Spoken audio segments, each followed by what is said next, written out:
serata di ieri a Romano Dezzelino, anziano travolto e ucciso dalla Vespa condotta da un ragazzino di 14 anni di Borso del Grappa, a sua volta finito in ospedale. La dinamica dell'incidente è al vaglio dei carabinieri. E a Borso, dove abita il 14enne, un dolore che si aggiunge al dolore. Solo ieri i funerali del 36enne morto travolto da una slavina. Profondo dispiacere per la morte dell'85enne dalla famiglia del ragazzo. Rivolta e tentata fuga di massa dal minorile di Rovigo. In 5 hanno creato disordini, erano detenuti prima a Treviso, avevano già creato dei problemi. I sindacati di polizia chiedono l'allontanamento.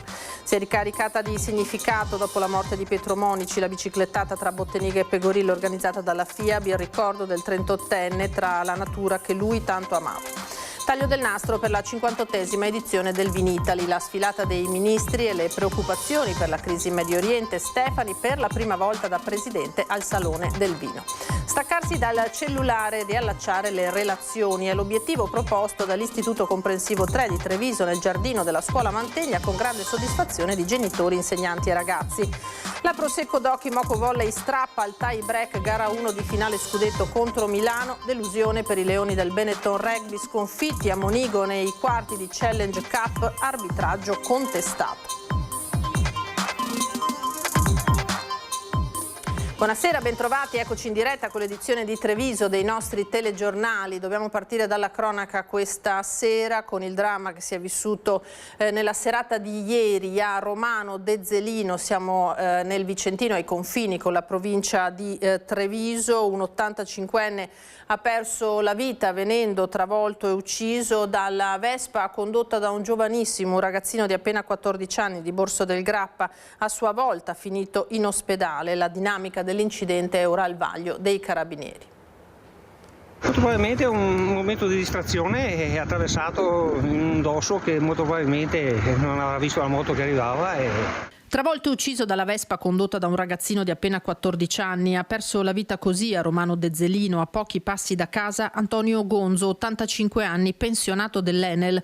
Erano trascorse da poco le 20. Nell'atto di attraversare la strada provinciale è stato investito dalla Vespa del giovanissimo, uno studente di Borso del Grappa, diretto a San Giacomo per andare a prendere un amichetto con cui doveva trascorrere il sabato sera.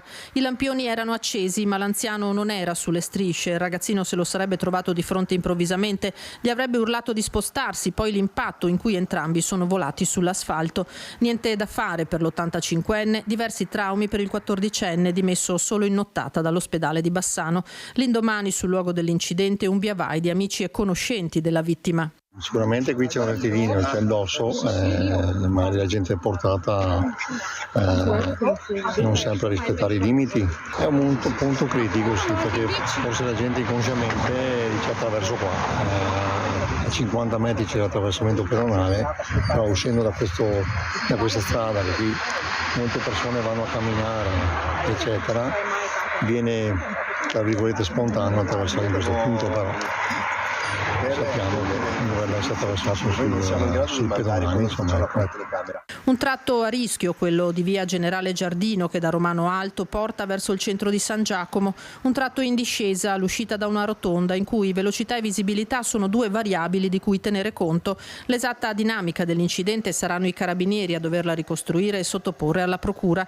Lo studente in sella alla Vespa, che tra qualche mese compirà 15 anni, è descritto come un ragazzo prudente, ligio alle regole, anche per brevi spostamenti. Di contro c'è una strada da sempre problematica. Molto probabilmente anche che c'è la discesa del dosso che ti incentiva un po' anche a correre un po' di più, perché è in discesa e di conseguenza penso che se anche in bicicletta, se uno pedala forte, supera anche i 50 km/h anche in bicicletta, voglio dire. Resta il profondo dolore per la perdita di Antonio Gonzo, sportivo, pieno di interessi dalla maratona al ciclismo. Ci trovavamo spesso, quasi tutte le sere, perché io mi alleno di sera e lui camminava, ma era uno sportivo di eccellenza. Si figuri che era andato perfino a Pechino in bici e me lo ricordava spesso, diceva ma noi siamo forti perché siamo nati sotto le bombe, diceva. Certo che provo un grosso dolore per la perdita di un amico, insomma, ecco. Il sindaco Simone Bontorina ha invitato tutta la comunità a partecipare del dolore della famiglia Gonzo. E ad essere sensibili in questo momento di dolore che purtroppo ha dell'inspiegabile e sicuramente va a colpire due famiglie, la famiglia di chi purtroppo ha visto la perdita del proprio caro e la famiglia del ragazzo, soprattutto con il ragazzo che in giovane età deve affrontare una cosa così complessa. E a Borso del Grappa, dove abita il 14enne che ha investito l'anziano, un dolore che si aggiunge al dolore. Solo ieri i funerali del 36enne Cesare Zilio, morto dopo essere stato travolto da una slavina in Alto Adige. Il ragazzino in sella alla Vespa viene descritto come prudente e coscienzioso. La famiglia ha espresso il suo profondo dispiacere per la morte dell'85enne, dispiacere a cui si unisce, insieme alla vicinanza dell'amministrazione e di tutta la comunità, la sindaca Fiorella Ravagnoli. È una settimana di tragedia nel nostro paese, prima per la scomparsa di un nostro cittadino e adesso per l'incidente che è successo ieri sera. Purtroppo siamo tutti così, anche perché è un ragazzo giovane, un ragazzo di 14 anni, e non oso pensare il suo stato d'animo in questo momento, anche perché mi è stato detto appunto che è stato anche soccorso dopo l'incidente per il problema sicuramente di aver preso una persona. Mi dicono che non è colpa sua, che il signore anziano ha attraversato la strada, ma al di là di questo segnerà sempre nella sua testa, nel suo cuore, di aver ucciso una persona, anche se non ha colpa lui, insomma. La vicinanza è qua a questa famiglia e alle due famiglie? Assolutamente, intanto in primis la famiglia dove ha perso il proprio caro, ma anche la famiglia che è rimasta scossa, perché la famiglia che conosco è una famiglia genuina del paese, seria, e anche il ragazzo, quindi è stata una fatalità proprio nel vero senso della parola, un incidente. A voi colpiti già dal lutto per la morte di Cesare Zilio, adesso anche questo dolore, insomma, che si aggiunge? Certo, assolutamente, perché la scomparsa di Zilio è nato qui a Borso, i familiari sono qui a Borso e anche l'altro ragazzo, 14 anni, è sul forfior che tutti quanti corriamo, facciamo giri in moto, chi non li ha fatto in bicicletta, e la casualità è stata che in quel momento la persona ha attraversato la strada, da quel che mi dicono. Bisogna fare attenzione, non solo noi che guidiamo, ma anche chi guida dall'altra parte, quindi continuamente avere non 2 ma 4.000 occhi a destra e a sinistra, avanti e indietro, e moderare la velocità a tutti quanti. E un altro incidente in mattinata si è verificato lungo la Feltrina, siamo a Montebelluna all'altezza di via Sarin, investito da un'auto mentre era in sella alla sua bicicletta. C'è stata davvero paura per un settantenne, la scena che i soccorritori si sono trovati davanti ha fatto temere il peggio. Sul posto è arrivato in pochi minuti l'elicottero del SUEM 118, col passare del tempo però le condizioni del pensionato sbalzato sull'asfalto sono apparse meno drammatiche di quanto inizialmente sembrava. Caricato in barella, è stato trasportato in ospedale e per lui lesioni di media gravità, illeso ma sotto shock, l'automobilista che lo ha investito, sul posto anche i carabinieri. Ora andiamo alla rivolta e alla tentata fuga di massa dal carcere minorile di Rovigo. A quanto pare i 5 che hanno creato i disordini erano detenuti prima proprio a Treviso, dove avevano anche lì scatenato qualche problema. L'organizzazione sindacale autonoma della polizia penitenziaria invoca l'immediato allontanamento. Prima le urla, i vetri rotti e poi suppellettili distrutti. 5 ragazzi detenuti che hanno dato vita ad una rivolta. Avevano messo in scena una rissa. La polizia penitenziaria è subito intervenuta per cercare di calmare gli animi, ma la situazione non è cambiata, anzi, a quanto pare l'intento del gruppo era un altro, quello della fuga. I detenuti avrebbero raggiunto il cortile e avrebbero cercato di scavalcare il muro di cinta della struttura. C'era qualche intento proprio di attuare questa evasione di gruppo. L'importante è che in questo si sia riuscito a scongiurare questa cosa, perché devo dire che è stato tempestivo anche l'arrivo delle altre forze dell'ordine.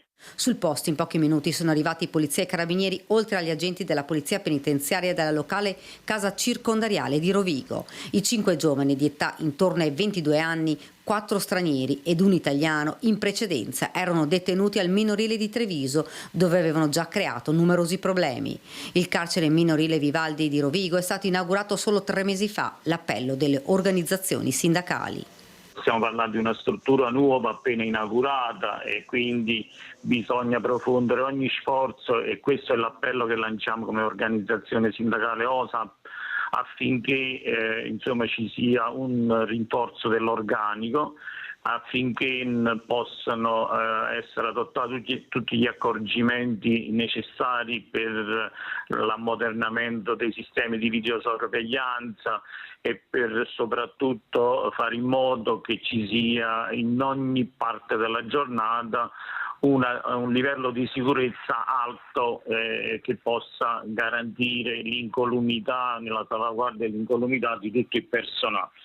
Non solo, ma l'Organizzazione Sindacale Autonoma di Polizia Penitenziaria ha già inviato una lettera alla direzione del Centro Giustizia Minorile di Venezia chiedendo senza mezzi termini l'allontanamento immediato e fuori regione dei 5 soggetti responsabili dei disordini, in quanto la permanenza di tali elementi nel distretto del Triveneto rappresenterebbe, hanno scritto, una minaccia costante all'ordine degli istituti. Non solo, ma chiedono il trasferimento presso circuiti detentivi per adulti per coloro che, pur rientrando nella fascia dei giovani adulti, dimostrano una caratura criminale e un'indole violenta incompatibile con le finalità rieducative del sistema minorile.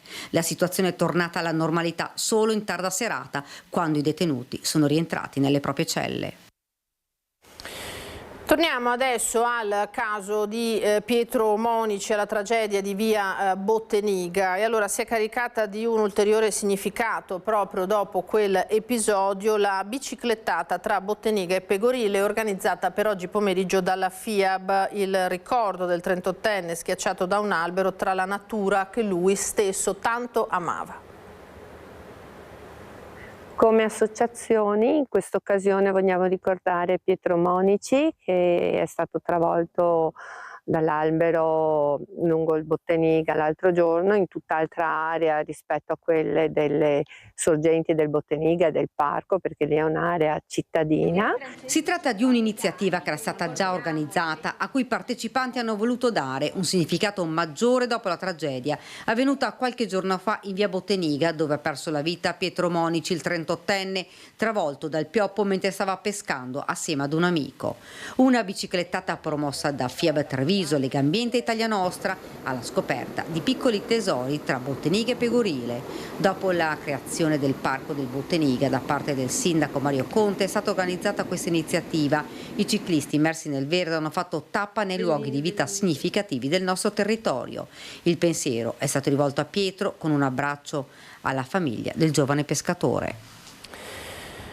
Tema manutenzione degli alberi che torna di strettissima attualità e che riguarda anche i privati, perché sulle capitozzature che si stanno vedendo proprio in questa stagione nei giardini privati interviene il vice sindaco di Treviso Alessandro Manera, che ribadisce le salate sanzioni per chi viola il regolamento comunale sul verde pubblico e privato, mettendo di fatto a repentaglio le piante e con esse anche la loro stabilità. Le capitozzature sono vietate, questo per la salvaguardia delle piante che tendono ad ammalarsi se capitozzate. Qualche cittadino lo fa pensando di risparmiare, ma poi sicuramente vengono identificati, vengono date 400 euro di multa a pianta, perché il regolamento comunale parla chiaro, non lo facciamo nel verde pubblico e tantomeno va a farlo nel verde privato. E c'è da dire che esiste solo un'alternativa a poterlo fare nel caso in cui la pianta sia ammalorata. Un agronomo forestale deve certificarlo e quella è l'estrema ratio per evitare di abbattere la pianta. In tutti gli altri casi le capitozzature sono vietate e soprattutto con le tecnologie attuali riusciamo a individuare sempre i responsabili e quando viene fatto. Le potature radicali delle alberature, in piena primavera a maggior ragione, sono di fatto vietate dal preciso regolamento del verde comunale adottato dalla prima giunta Conte. Sanzioni pesanti a chi viola la legge e in aiuto del comune oggi anche la tecnologia, come le foto aeree e in qualche caso i droni, ma spesso sono i cittadini stessi a segnalare al comune le sforbiciate estreme. Abbiamo tantissime segnalazioni e di questo sono contento, questo vuol dire che i cittadini ci tengono al bene pubblico anche se in ambito privato. La polizia locale interviene su segnalazione del verde e quindi noi passiamo alle sanzioni che vengono date, come ho detto, 400 euro a pianta, quindi 5-6 piante iniziano ad essere molto onerose per il cittadino che contravviene a quello che è il regolamento comunale. Invece chi ha una pianta malata e la vuole, o estirpare o capitozzare, può farlo liberamente o deve essere certificata la malattia? Se la pianta è tutelata deve farselo certificare da un agronomo forestale, in tutti gli altri casi no. Il regolamento del verde è scaricabile dal sito del Comune, è stato approvato nel 2018 ed è uno dei più avanzati in Italia in fatto di tutela del verde sia privato che pubblico, prevedendo anche il censimento georeferenziato degli alberi e una programmazione atta ad aumentare il patrimonio arboreo. Oggi è stata anche la domenica, e cambiamo decisamente pagina, del taglio del nastro per la 58esima edizione del Vinitaly, la sfilata dei ministri e le preoccupazioni naturalmente per la crisi in Medio Oriente, con Stefani per la prima volta da presidente di regione al Salone internazionale del vino. Rischio recessione in Europa se lo stretto di Hormuz dovesse restare chiuso. Nella giornata di inaugurazione del 58esimo Vinitaly, i ministri non nascondono le preoccupazioni per un'economia che è sempre più a rischio. Preoccupa che la prima fase dei negoziati non si sia conclusa positivamente e che quindi lo stretto di Hormuz e verosimilmente anche l'intera area possa continuare ad essere bloccata al traffico marittimo e commerciale internazionale. Per questo auspichiamo che ci sia una soluzione negoziale al più presto e comunque dobbiamo tenerci pronti ad agire e soprattutto lo deve fare necessariamente la Commissione europea, perché a fronte di una situazione emergenziale che potrebbe addirittura aggravarsi nei prossimi giorni, nelle prossime settimane, dobbiamo subito reagire con la sospensione del patto di stabilità. Il ministro Urso ha poi parlato della casa del Made in Italy per la prima volta al Vinitaly. Essere vicini all'impresa significa fornire loro informazioni e assistenza, come è possibile fare per la prima volta anche all'interno di questa straordinaria edizione del Vinitaly. Preoccupano i dialoghi interrotti nella crisi del Medio Oriente, dice il ministro Tajani. Il nostro appello è che si possa riprendere un'altra tornata per cercare di sbloccare la situazione, continuare con il cessate il fuoco e liberare Hormuz, perché quello è il nodo fondamentale anche per la nostra economia. Altro aspetto fondamentale per la stabilità dell'area sono i colloqui tra Israele e Libano, fondamentali per chiudere anche una stagione di guerra in quella parte di Medio Oriente. Noi sosteniamo il presidente Aoun, dice, è un amico dell'Italia e nelle prossime ore il ministro sarà a Beirut per una serie di incontri per dimostrare quanto l'Italia possa essere protagonista della costruzione di pace in tutta l'area del Medio Oriente. Di enoturismo parla invece il neoministro Gianmarco Mazza. Io intendo puntare sull'enoturismo. Oggi l'enoturismo quota vale 3 miliardi di euro, ma è in continua crescita. Che cosa significa enoturismo?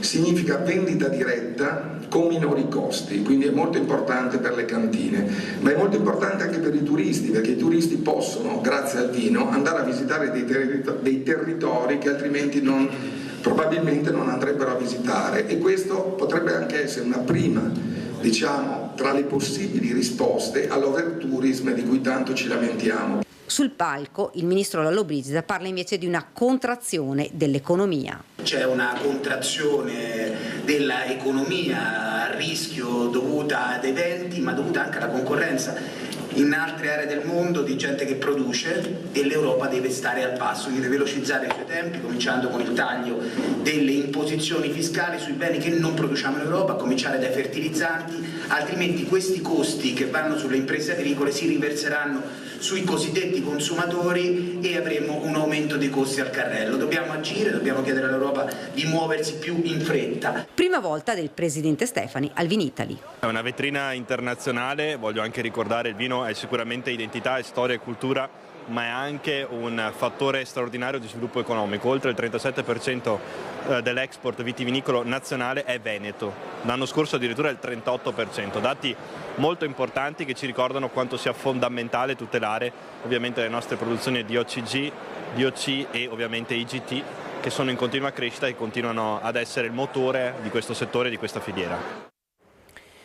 Parliamo adesso di ragazzi e di smartphone. Staccarsi dal cellulare e riallacciare le relazioni è l'obiettivo che si è proposto l'Istituto Comprensivo 3 di Treviso, che nel giardino della scuola Mantegna ha realizzato un evento che adesso vedremo con grande soddisfazione da parte di insegnanti, genitori e ragazzi.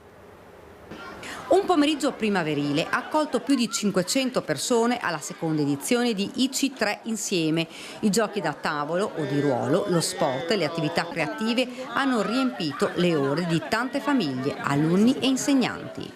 La scuola apre i cancelli, fa entrare le famiglie per giocare, per ritrovarsi, per condividere un punto di vista comune, un valore comune, che è quello del tempo trascorso in serenità e in modo, come posso dire, sano, salubre, corretto.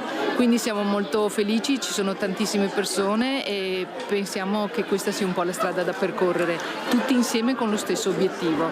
L'iniziativa dell'Istituto Comprensivo 3 si è già allargata anche ad altre scuole. Sì, anche l'IC2 Serena, proprio sulla buona esperienza dell'IC3, ha replicato i patti digitali, percorsi di consapevolezza, di supporto alle famiglie che sentono il bisogno di essere accompagnate, perché per i loro figli questi strumenti digitali rappresentano quotidianità, ma è importante che l'uso non diventi abuso e che l'isolamento che possono provocare venga invece contemperato da giornate come questa, in cui ci incontriamo, in cui le relazioni sono sane, sono non virtuali ma reali, perché di questo abbiamo bisogno per essere veramente comunità.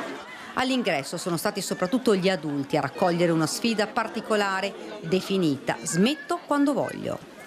La sfida è quella di spegnere, appunto. Abbiamo lanciato questa sfida, abbiamo imbustato i cellulari dei genitori e dei ragazzi chiusi in una busta, e se alla fine della festa ce li riportano avranno un simpatico gadget. Quello che vogliamo cercare di passare come messaggio è il fatto di scegliere. Spegnere non è un divieto, non è un obbligo, ma è una scelta consapevole di dedicare il tempo giusto alle cose giuste, il tempo più importante, meno importante. Lo scopo è proprio questo, di sentirsi parte di una comunità. Qui ci sono tanti adulti, genitori, le scuole, quindi insegnanti, allenatori, educatori, che hanno a cuore il benessere dei ragazzi e sono qua per questo, per fargli vedere quante cose belle si possono fare nel tempo libero. Abbiamo invitato anche tutti i partecipanti a portarsi a casa questa sfida, individuare a casa un momento dove tenere spenti i cellulari e collegarsi nella vita. E questa mattina invece alla partecipatissima Gnogna Run per le vie del centro di Treviso, manifestazione giunta alla 4ª edizione, la consegna da parte dell'Associazione Veneti Schiacciati dalla Crisi e della nostra Mirella Tuzzato di un assegno a Giada, 11 anni, una malattia che sta affrontando con tenacia e con continue operazioni e una grande passione per i cavalli. Con questa somma Giada, che vive con la famiglia a Trissino nel Vicentino, potrà fare equitazione e stare a contatto con gli animali che ama tanto.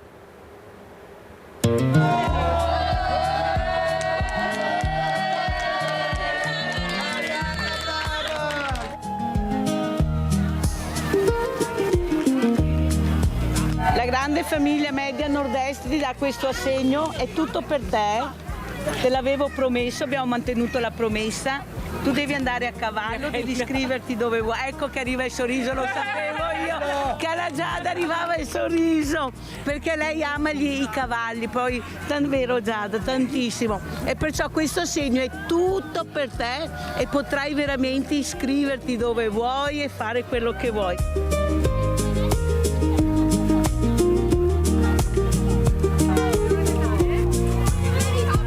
Cosa ti piace dei cavalli? Mi piace cavalcarli e anche accarezzarli, che è bello, cioè è divertente, è un passatempo. Sono dei belli animali? Sì. E non ti fanno paura?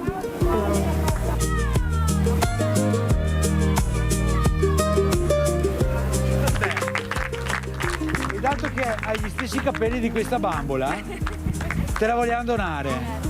Il dono viene dal cuore e sappiamo che Giada ha attraversato un periodo un po' difficile e quindi vogliamo fare i nostri auguri a Giada che insomma vada a cavallo il più possibile. Grazie perché trovate sempre il modo per far sorridere Giada, questa per me è la cosa più importante. Grazie di tutto. Grazie Mirella, grazie. Grazie a voi. Sei contenta amore? Mi dai un bacio? Ciao.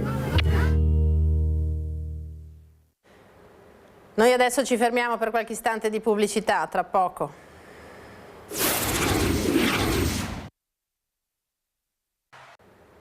Torniamo in diretta da studio, ben trovati, siamo alla pagina dello sport adesso con la sconfitta nel rugby per il Benetton che a Monigo ha ceduto 41-44 agli inglesi dell'Exeter, fallendo così l'accesso alle semifinali. Monigo che ha sfondato il muro dei 6.000 spettatori con la nuova tribuna sud. Nel post partita si è discusso molto anche dell'arbitraggio. Sogno interrotto, il Benetton torna bruscamente alla realtà a un passo dalla semifinale di Challenge Cup, la seconda Coppa Europea per club. I Leoni perdono per 44-41 dagli inglesi di Exeter che espugnano Monigo, per l'occasione arricchito dalla nuova tribuna sud, una struttura provvisoria che dà altri 1.300 posti in attesa dell'opera definitiva. Una gara tutta in equilibrio con le due squadre che si superano nel punteggio per 80 minuti e alla fine hanno la meglio i Chiefs con un calcio piazzato di Slade a 2 minuti dalla fine, quando si era sul 41 pari. Parità anche all'intervallo, 24-24, e Benetton che schiera la miglior formazione possibile al netto di infortuni, compresi 7 nazionali italiani, tra cui naturalmente la star Menoncello, e i campioni stranieri dal figiano Ratave all'All Black Fekitoa al pilone argentino Gaggio. Solo Capitan Lamaro, per motivi personali, esce di scena poco prima del match. Un Benetton determinato, sempre pronto a rispondere alle marcature avversarie, una società che ha fatto di tutto per raggiungere il traguardo della semifinale, ottenuto solo 3 anni fa, quando poi arrivò la sconfitta con il tolone di Sergio Parisse. Una bellissima partita, insomma, quella di Monigo, 5 mete per parte, decisa dai punti al piede del centro della nazionale inglese Henry Slade. Non è certo tutto da buttare dunque per i Leoni, anzi hanno onorato la Coppa e divertito i tifosi. Certo, manca il risultato finale, ma siamo certi che arriverà anche quello. E nel volley la Prosecco Doc Conegliano si è aggiudicata gara 1 della finale scudetto, superando in un pala verde esaurito in ogni ordine di posti la Numia Vero Volley Milano per 3-2. Sono state quasi 2 ore e mezza di battaglia vera a volley spettacolo a dare la vittoria nella prima partita di una serie che si preannuncia lunga. Conegliano ha iniziato col piede giusto aggiudicandosi il primo set 25-20, ma sempre gestendo partita e risultato, sospinta da Gabi, a cui in attacco riusciva tutto e sostenuta da una ricezione a tratti impeccabile guidata da Mocchi De Gennaro. Alla fine MVP della serata, quando la partita sembrava in discesa, si è rivista Milano, capace di stringere le maglie in difesa, giudicarsi secondo e terzo set, dando l'impressione di essere in grado di mettere a segno il colpaccio. Quarto set, una vera battaglia sportiva, vinta da Conegliano 27-25, adrenalinico anche il tie break, chiuso con la Prosecco Doc sul 15-13, grazie a un errore in battuta di Paola Egonu, stella di Milano rimasta in campo nonostante un infortunio. Adesso si replica mercoledì sera proprio a Milano per gara 2 e ancora una volta in un palazzetto completamente esaurito. Andiamo al trentennale del sito UNESCO, città di Vicenza e le ville del Palladio in Veneto, un weekend tra il 17 e il 19 aprile tra eventi e aperture straordinarie all'insegna dell'architettura palladiana che riguarda anche il nostro territorio. Un patrimonio storico e culturale che pulsa nel cuore di Vicenza e non solo. Ricorre infatti quest'anno il 30° anniversario dal secondo riconoscimento ed estensione del sito Patrimonio Mondiale UNESCO, città di Vicenza e le ville del Palladio nel Veneto. Nel 1996 il sito, che nella prima iscrizione del 94 comprendeva solo il centro storico di Vicenza con i 23 monumenti palladiani e 3 ville suburbane, viene ampliato fino a comprendere al suo interno ulteriori 21 ville palladiane distribuite nel territorio regionale. Di qui l'occasione per mettere in rete le meraviglie palladiane e farle conoscere al pubblico. Vuole proprio essere il momento in cui festeggiamo il nostro sito, che non è solo il sito di Vicenza, giustamente, ma è un sito che riguarda tutte le province del Veneto tranne Belluno, perché ci sono 24 ville che sono disseminate nella nostra regione, 3 a Vicenza e tutte le altre nelle altre province. Nel weekend dal 17 al 19 aprile è in programma un calendario di iniziative in città che coinvolge i beni e le ville palladiane del sito attraverso l'apertura alla visita con tour guidati e itinerari culturali. È una 3 giorni strutturata in maniera complessa, nel senso che abbiamo le aperture straordinarie di alcune ville che solitamente sono chiuse, quindi dal 17 al 19 basta vedere il sito, si potranno appunto trovare delle aperture straordinarie. Abbiamo le guide gratuite, 6 guide gratuite in giro per la città, anche queste sabato e domenica, e poi un silent play, insomma, per avvicinare, come diceva l'assessore, il più possibile le persone al patrimonio UNESCO che abbiamo. E numerose saranno le ville palladiane del sito aperte su tutto il territorio per questo speciale weekend, da Villa La Rotonda, Villa Pisania, Villa Barbaro a Villa Foscari, solo per citarne alcune.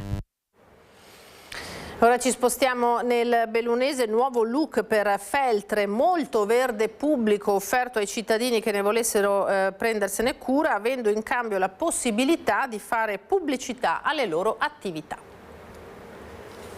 Cura e manutenzione delle rotatorie e di alcune aree verdi stradali di Feltre. Approvato l'avviso pubblico per la raccolta di manifestazioni di interesse da parte dei privati. L'iniziativa punta a coinvolgere il tessuto economico e sociale nella valorizzazione degli spazi pubblici, con l'obiettivo di migliorare il decoro urbano. Il bando permette a tutte le persone che portano interesse, quindi a cittadini privati, aziende e associazioni, di installare elementi di decoro urbano che possono essere sia elementi naturali, ma anche e soprattutto elementi che possono richiamare le attività produttive o associative che siano, e quindi dare in primo luogo lustro alla città, in secondo luogo richiamare i cittadini alla propria impresa e quindi dare un po' anche un rilancio economico, visto le recenti vicissitudini che sia la nostra realtà locale ma tutta un po' la nazione sta vivendo. Le aree interessate sono 14 rotatorie cittadine a Pasquer, Fusinetta, Industrie, Tonin, Ospedale, Vigili del Fuoco, Altanon Nord, Stazione, Altanon, Via Vignigole, Cellarda, Foen, Stadio Nord e Ponte Tomo. Il mio appello è quello a tutti i cittadini, a tutte le associazioni e alle piccole, grandi e medie imprese di fare richiesta, perché le rotonde sono tante, i posti ce ne sono a disposizione. Io spero che le domande siano superiori all'offerta che riesce a dare, perché così permettiamo anche negli anni successivi a venire a dare un interscambio a tutte le realtà che vogliono contribuire alla cittadina di Feltre. Le adesioni richiedono tempi rapidi. Le domande dovranno essere infatti presentate al protocollo comunale entro il 1° maggio. Un nuovo ecografo portatile per l'ospedale di Lamon. L'acquisizione della strumentazione è stata resa possibile grazie a una donazione. Ospedale di Lamon, presentato un nuovo ecografo portatile donato dalla Cassa Rurale Valsugana e Tesino. L'attrezzatura donata ha un valore di 15.000 euro e comprende una piattaforma ecografica portatile, un software per la connessione DICOM, una sonda lineare multifrequenza adatta ad applicazioni muscoloscheletriche e vascolari e un apposito carrello. Il significato di questa donazione è ben ampio. Cassa Rurale riceve dal territorio attraverso soci e clienti e restituisce al territorio sotto forma di dividendo sociale, e oggi abbiamo consegnato sotto forma di dividendo sociale un'attrezzatura che va a completare una serie di attrezzature che abbiamo messo a disposizione già partendo da 2 anni fa all'ospedale di Lamon per i soci e clienti che ne devono far uso. Questa tecnologia rappresenta una guida strumentale essenziale per la pratica clinica quotidiana dell'ospedale di Lamon. L'ecografo sarà utilizzato specificatamente per il trattamento della spasticità tramite tossina botulinica e per le infiltrazioni intraarticolari legate a patologie artrosico-degenerative e muscoloscheletriche, per cui da aprile è stato attivato un ambulatorio specifico. Grazie alla visione in tempo reale, come mostrato in occasione della presentazione, i medici potranno individuare con precisione i muscoli nei piani profondi, distinguendoli da strutture sensibili come basi e nervi, per garantire la massima sicurezza durante gli interventi. L'alta precisione consentirà di ottimizzare le dosi di farmaco, portando un evidente beneficio clinico e migliorando la qualità della vita dei pazienti. Ci sono progetti che, nonostante le esigenze e le buone intenzioni di tutte le amministrazioni, non riescono proprio a essere realizzati. Un caso è l'ex consorzio agrario di via Tasso a Treviso, lungo il Put, poco dopo il ponte della Gobba. Ancora oggi area fatiscente, già nel 1992 sembrava cosa fatta dovesse diventare uno dei parcheggi scambiatori della città, come ci ricorda la consueta rubrica dedicata alla nostra storia.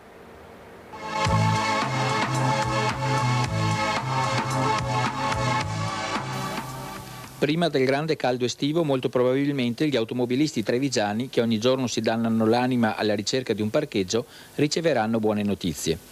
Peraltro le novità sono attese da anni e gli automobilisti nel frattempo sono diventati scettici, mentre i parcheggi restano un miraggio. Stamane il sindaco di Treviso Vittorino Pavan ha incontrato in regione i responsabili tecnici dell'assessorato al patrimonio per tentare di acquistare l'area dell'ex consorzio agrario in via Tasso. Progetto già risaputo che rientra fra gli obiettivi del piano parcheggi varato ancora nel 1989. L'unica novità consiste nel fatto che dopo la lunga pausa elettorale il sindaco di Treviso ha ripreso la trattativa con la Regione Veneto, vista la crescente domanda di spazi per autovetture e l'affannoso carosello che ogni giorno assedia la città e rischia di provocare un gigantesco ingorgo. Per il mese di maggio, secondo il programma della Giunta, verrà esaminato in Consiglio Comunale il piano traffico ed i parcheggi ne sono l'indispensabile corollario. Il Comune di Treviso quindi sollecita la Regione per avere definitivamente l'area dell'ex consorzio. In cambio sembra disposto a cedere l'edificio dell'ex tribunale. La pratica però sarà lunga e laboriosa e potrà durare anni. Intanto, ha confermato il sindaco di Treviso, abbiamo chiesto alla Regione di poter disporre immediatamente dell'area per ricavare al più presto centinaia di parcheggi. L'incontro di stamani a Venezia ha sgombrato il campo dalle questioni tecniche. Ora manca il via dell'assessore regionale Giorgio Carollo ed il sindaco Pavan spera che il prossimo incontro sia quello decisivo. Era l'ultimo servizio per questa sera, grazie per essere stati con noi. Tra poco come sempre le previsioni del tempo, vi auguro una buona serata, arrivederci.